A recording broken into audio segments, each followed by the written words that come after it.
ये टाल योजना लागू हो जाती तो बाढ़ का विकास जो है पहले से ज्यादा होता। सबसे पहला समस्या तो बाढ़ को जिला बन जाना चाहिए था, नजदीक में डीएम होते, एसपी होते जी। तो ये समस्या के कारण जो है पटना जिला का बाढ़ विधानसभा क्षेत्र, हमारे साथ डॉक्टर सियाराम सिंह जी हैं जो पेशे से चिकित्सक हैं और वार्ड के सिंगल एमडी हैं और निवर्तमान जिला अध्यक्ष है। बीजेपी के संगठन जिला बाढ़ कहलाता है और वुडको में भी रहे हैं। निश्चित तौर पे पार्टी ने जो मान सम्मान होता है वो दिया और कहीं ना कहीं आज भी डॉक्टर साहब बाय प्रोफेशन डॉक्टर होते हुए इनकी जो सोच रही वो ये रही कि पार्टी आगे विकास कैसे करे। पार्टी का छोटा से छोटा और बड़ा से बड़ा प्रोग्राम जो भी होता है बढ़ चढ़ के हिस्सा लेते हैं और पार्टी ने जो भी जिम्मेदारी दिया उसको अच्छे से निभाया और यही कारण है कि समय समय पर पार्टी ने इनको पुरस्कृत किया। लेकिन ऐसे पोटेंशियल वाले नेता, ऐसे एनर्जी वाले नेता जिनकी इच्छा शक्ति कुछ ज्यादा करने की हो तो निश्चित तौर पर पार्टी को भी ध्यान देने की जरूरत है कि शायद अगर जो आदमी किसी पद पे नहीं रहते हुए अपने निजी सहयोग से अगर बहुत कुछ कर सकता है तो शायद अगर वो बड़े पद पे आता है तो उसकी जिम्मेदारी और बढ़ेगी और जो बाढ़ का विकास है वो होगा। बाढ़ में आज जो सबसे बड़ी और गंभीर समस्या है कि यहाँ से जो भी स्थानीय विधायक है बीजेपी से ही है और डबल इंजन की सरकार में है, बावजूद उसके बाढ़ आज तक अनुमंडल ही रह गया, जिला नहीं हो पाया। ये बहुत दुर्भाग्य की बात है। चाहे स्वास्थ्य की बात कर ले, शिक्षा की बात कर ले या फिर एएनएस कॉलेज की बात कर ले तो निश्चित तौर पे आज भी समस्या ही समस्या है। आप बीजेपी के निवर्तमान जिला अध्यक्ष हैं और पार्टी के कार्य समिति के सदस्य भी हैं। क्या मानते हैं आज भी आपके यहाँ सबसे बड़ी और गंभीर समस्या क्या है जिसका समाधान विगत कई वर्षों में नहीं हो पाया? सबसे पहला समस्या तो बाढ़ को जिला बन जाना चाहिए था जी। हमारे आदरणीय नीतीश जी यहीं से सांसद बाढ़ लोकसभा पहले होता था जब यहाँ से रहते, जीते भी हैं, 5 बार जीते हैं। उन्होंने वादा किए थे कि जब हम पहला मुख्यमंत्री का जब हम शपथ लेंगे तो पहला कैबिनेट में बाढ़ को जिला बनाएंगे। तो अभी हम लोग का सबसे बड़ा समस्या अगर बाढ़ में जिला अगर बन जाती तो हम लोग दूर यहाँ से पटना जाते हैं, वो समस्या से निजात मिलता, बाढ़ का विकास होता, यहाँ पर अपना नजदीक में डीएम होते, एसपी होते। तो ये समस्या के कारण जो है बाढ़ में दूसरा जो हम मानते हैं समस्या यहाँ जो बाढ़, आप जानते हैं कि बाढ़ और मोकामा का एरिया और बढ़िया टाल, ये दाल का कटोरा वाला एरिया हम लोग का है जी। और अगर ये टाल योजना लागू हो जाती तो बाढ़ का विकास जो है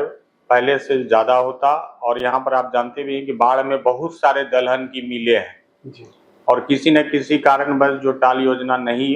लागू होने के कारण यहाँ के व्यवसायी लोग जो है हमेशा परेशान रहते हैं और उनका जो है समस्या जो है घाटे वाली समस्या चलती है। तो ये दोनों नितांत समस्या है। और दूसरा जो है शिक्षा की व्यवस्था मैंने कहा थोड़ा और बेहतर होनी चाहिए। जैसे यहाँ पर का जो अनुमंडलीय अनुरा नारायण सिंह महाविद्यालय बाढ़, मुझे याद है कि आज जब हम लोग छोटा होते थे तो यहाँ पर करीब करीब दूर दूर से, चाहे वो नालंदा का हो, समस्तीपुर का हो, सहरसा, पूर्णिया, बेगूसराय, सारे जगह के लोग इस बाढ़ कॉलेज में पढ़ने आते थे। तो यहाँ पर प्रोफेसर की कमी के कारण मैंने प्रोफेसर की कमी कारण आज कॉलेज जो है अफेक्टेड दिख रहा है। तो इन्हीं सारी समस्या और अब मुझे एक और जो है सुधार की जरूरत है, जो बाढ़ अनुमंडलीय अस्पताल है। यहाँ पर उद्घाटन भी हुआ, भव्य बिल्डिंग भी बना, लेकिन यहाँ पर जो है स्पेशलिस्ट चिकित्सकों की कमी है जो विभिन्न विभाग के हैं, जैसे ऑर्थोपेडिक्स डिपार्टमेंट हो, आई डिपार्टमेंट, ईएनटी, गायनेकोलॉजिस्ट, उसकी जो है वो अभी भरपाई होना चाहिए। इन सारी समस्याएं जो है, और बाढ़ नगर परिषद जो कि यहाँ का सबसे पुराना नगर परिषद है पूरे पटना जिला का, बहुत सारे जो है समस्या वाटर लॉगिंग की समस्या है। जब बरसात आती है तो करीब करीब 70% बाढ़ जो है बाढ़ की समस्या से वाटर लॉगिंग के कारण दिक्कत होता है। मैंने बहुत सारे माध्यमों से वाटर ड्रेनेज की व्यवस्था के लिए मैंने सरकार से भी मांग की है। और पांचवी जो समस्या जो है यहाँ पर जो है बहुत सारे जो है जो 32 पंचायत वाला ये बाढ़ विधानसभा है, इसमें बहुत सारे जो लैंड जो है टाल एरिया का अनसर्वेड है, जिसके कारण जो है यहाँ के किसानों को परचेज करने में, बेचने में समस्या आती है। बहुत सारे बाढ़ नगर परिषद का जो है बाढ़ थाना के एरिया वाला जो लैंड है वो अनसर्वेड रहने के कारण उसका मोटेशन नहीं होता है। बहुत सारे इन सारी बातों को मैंने हमारे नगर विकास मंत्री सुरेश शर्मा जी थे, आदरणीय वर्तमान में नितिन नवीन जी, तारकिशोर जी, मैं सारे लोगों से ये समस्याओं को, सर्वेड लैंड वाला समस्या जिसके कारण जो है इंदिरा आवास में दिक्कत होती है, कहीं सरकार की योजना आती है तो योजना को इम्प्लीमेंट करने में हम लोग जब हुडको के डायरेक्टर थे तो यहाँ पर नेत्रदान को हम लोग बिल्डिंग का रिनोवेशन चाहते थे, तो वहाँ पर हम लोग जब ले गए उसको रिनोवेशन के लिए, तो वहाँ पर हमारे नगर परिषद के एग्जीक्यूटिव बोले कि जहाँ पर आप जो है नेत्रदान में रिनोवेशन करना चाहते हैं वो जमीन अनसर्वेड है। तो ये सारे माइन्यूट जो चीज़ें हैं हमने ये अवलोकन किया है कि ये सब समस्याएं हमारी बाढ़ का ज्वलंत है, जिसको सुधार की जरूरत है। आपके जो भी विधायक हैं वर्तमान में 2 दशक से हैं, 2 दशक से विधायक होने के बावजूद आज भी बाढ़ की जो छोटी छोटी समस्या है उसका समाधान नहीं हुआ। क्या मानते हैं, जो एक विधायक का कार्य क्षेत्र होता है शायद उस पर खड़े नहीं उतरे, चुनाव जीतने के बाद व्यक्ति विशेष तक ही सीमित रह गए? देखिए, हमारे दल के विधायक हैं और हमारे दल के विधायक हैं तो मैं उनका पहले तो मैं बहुत आदर करता हूं, चूंकि उनके दिमाग में बैठ गया कि पार्टी हमें जो है टिकट दे देती है, चूंकि एनडीए का प्रस्तावित सीट है, हम जीत भी जाते हैं तो हमको 4.5 साल क्या मतलब है जी। तो इन सारी समस्याओं के कारण जो है परिवर्तन नहीं होने के कारण उनके दिमाग में बैठा हुआ हम कुछ करें टिकट तो हमें ही मिलेगा, तो इसके कारण जो है विकास में जो है बाधा होती है। और वो अपने ढंग से जो अपना जो नल जल योजना, जो कि सरकार अभी नल जल योजना, नीतीश जी का जो 7 निश्चय आप देखते हैं कि सपना है उनका, और 7 निश्चय में नल जल योजना जो घर घर तक नल पहुंची है, बहुत सारे पंचायत में देखे कि ओडीएफ, लेकिन फिर भी जो है विधायक जी अपना समझते हैं कि नहीं ये हम नल जल योजना के माध्यम से ही हम विकास करेंगे। तो ये सारी समस्याएं और गली नली की समस्याओं को कह देते हैं ये तो मुखिया का काम है। तो इन सारी समस्याओं को, और चूंकि हमारे पार्टी के विधायक है और हम लोग पार्टी का अनुशासित कार्यकर्ता है, हम लोग अपने जो प्रदेश अध्यक्ष या हमारे जो संगठन महामंत्री सारे लोगों से मैं बात कभी करता हूँ कि सरकार कार्यकर्ताओं का जो है किसी तरह का काम नहीं होता है। तो इन सारी बातों को अब पार्टी निर्णय क्या लेती है इस पर हम लोग आशा देख रहे हैं कि कोई नया प्रत्याशी आए। आज भी आपके विधानसभा में सार्वजनिक शौचालय की व्यवस्था नहीं है। सरकार जो कहती है आखिरी पंक्ति के लोगों में को मुख्यधारा में जोड़ने की, वैसे लोग आज भी वंचित हैं, आज भी आखिरी पंक्ति में खड़े हैं। नहीं, तो हमारे जो नरेंद्र भाई मोदी जी के माध्यम से जो गरीब कल्याण की योजनाएं चलाई गई, तो गरीब कल्याण की जो योजनाएं चलाई गई उसमें उज्ज्वला योजना, हर घर शौचालय की व्यवस्था, जिसको हमारे आदरणीय प्रधानमंत्री जी ने इज्जत घर का नाम दिया। तो बाढ़ में 32 पंचायत में करीब करीब 70% पंचायत जो है ओडीएफ हो गया कि भाई हमारे यहाँ 12-12 हजार रुपया की राशि भी मिली है। मैंने सारे पंचायत में घुमा भी है, मैं तो जिला अध्यक्ष रहा, तो खाली बाढ़ विधानसभा क्या, मैं तो मोकामा से लेके फतुआ विधानसभा तक घुमा हूँ। पहले जो समस्या शौचालय की थी, आज ठीक है, नगर परिषद में भी प्रयास किया गया, लेकिन जो है आप देखिए कि पूरे बाढ़ परिषद में घूमी है, सफलता क्यों नहीं मिली, इसमें बहुत सारे है कि भाई हम नगर परिषद के अध्यक्ष या एग्जीक्यूटिव जो भी बात हो, इस प्रशासनिक तंत्र की कहीं ना कहीं चूक हुई होगी, चाहे हमारे प्रतिनिधि में जो चूक हुई होगी, इसके कारण जो है आज ये शौचालय जो है नगर परिषद में हमको सफल पूर्वक नहीं दिख रहा है। लेकिन गांव के लेवल में मैं देख रहा हूं कि इज्जत घर वाला जो कंसेप्ट है हमारे नरेंद्र भाई मोदी जी का, काफी अच्छा दिख रहा है। जब आप जनसंपर्क के लिए जाते हैं, क्षेत्र में जाते हैं, तो जो आखिरी पंक्ति के लोग हैं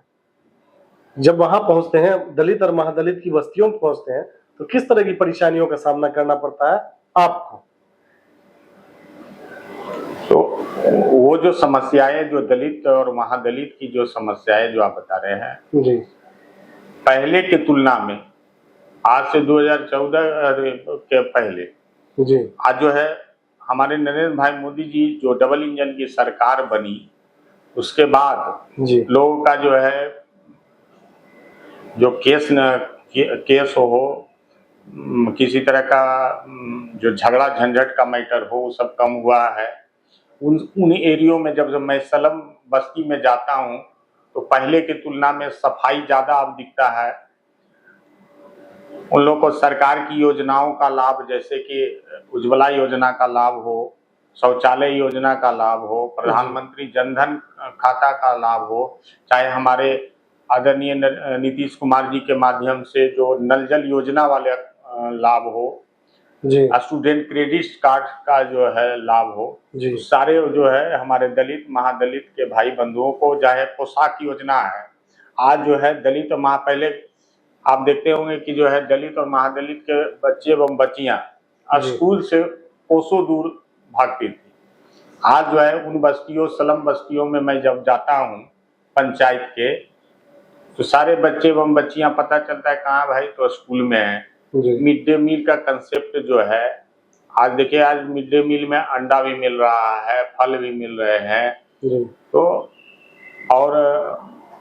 उन स्लम बस्तियों की दीदियों को जो जीविका दीदी के माध्यम से बना है, तो देखते हैं महिलाएं भी जो है उन लोग जीविका वाले काम में व्यस्त रहती हैं। और प्रधानमंत्री जी के माध्यम से जो 5 किलो अनाज का जो व्यवस्था हुई है,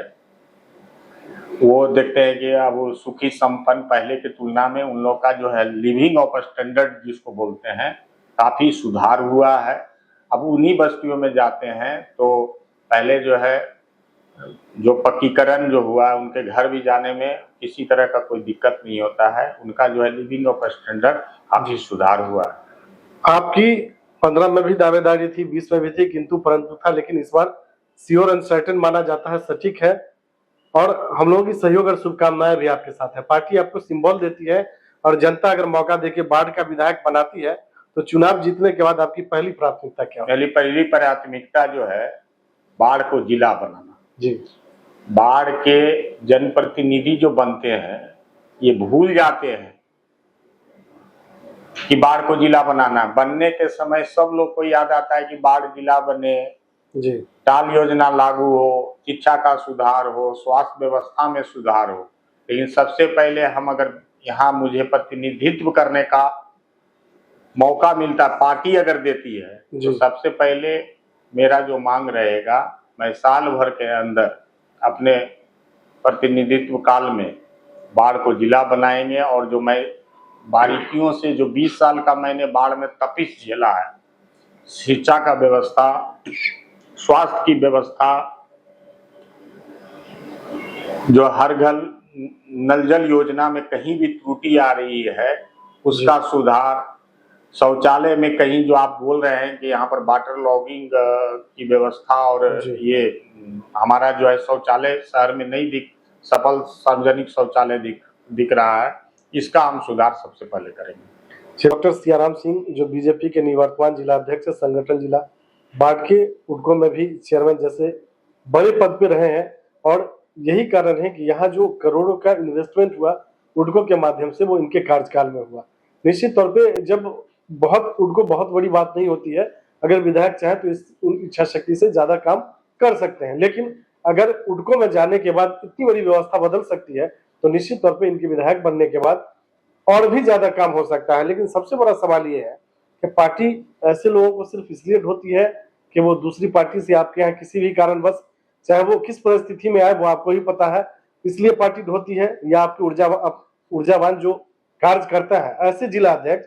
जो अपने जिला अध्यक्ष कार्यकाल में जो काम किया सो किया, बावजूद उसके आज अगर निवर्तमान भी है तो जो भी जिला अध्यक्ष होते हैं उनका जो भी सहयोग होता है, चाहे वो आर्थिक हो या फिर सामाजिक तौर पे हो, वो बढ़ चढ़ के रहते हैं। निश्चित तौर पर पार्टी ने जहां भी और जो जिम्मेदारी दिया बहुत ईमानदारी से उस पर खड़े उतरे, और यही कारण है कि पार्टी भी ये मानती है कि डॉक्टर सियाराम सिंह जैसे लोगों को पार्टी को जरूरत है इनके जैसे लोगों की, और यही कारण है कि पार्टी ने मान सम्मान दिया। लेकिन 2025 का विधानसभा चुनाव बीजेपी के लिए भी आसान नहीं होगा। निश्चित तौर पे अगर प्रत्याशी का गलत चुनाव होता है या पार्टी प्रत्याशी को कंटिन्यू करती है, तो जो सबसे पटना जिला में हारने वाला और आसानी से सीट होगा वो बाढ़ होगा। उसका सबसे बड़ा कारण यह है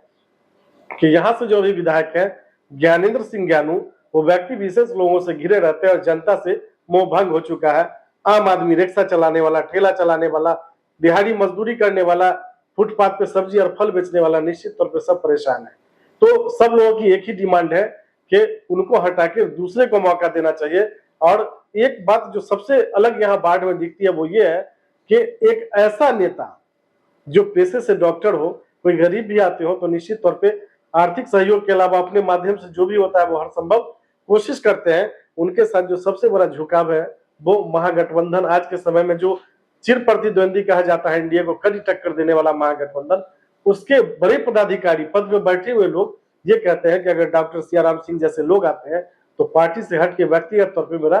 योगदान रहेगा। पार्टी को यह विचार करना होगा कि आपके पास ऐसे लोग हैं जो आसानी से इस सीट को निकाल के और बाढ़ के लिए कुछ कर सकते हैं, तो आपकी भी जिम्मेदारी बनती है कि इनको मौका देना चाहिए। और जनता को यह तय करना होगा कि 2 दशक से आपके विधायक एक बाढ़ को जिला अगर नहीं बना पाए तो ये आपके लिए बहुत दुर्भाग्य की बात है। तो निश्चित तौर पे जनता को भी तय करना होगा कि पार्टी अगर इनको सिंबल देती है तो जात धर्म और पार्टी से ऊपर उठ के इनके जैसे ऊर्जावान लोगों को अगर मदद करते हैं तो निश्चित तौर पे बाढ़ की जो मूलभूत समस्या है उसके समाधान के साथ साथ आपके आने वाली जो पीढ़ी है, चाहे वो स्वास्थ्य के क्षेत्र में हो, शिक्षा के क्षेत्र में हो या किसी भी क्षेत्र में हो, निश्चित तौर पे विकास करेगी।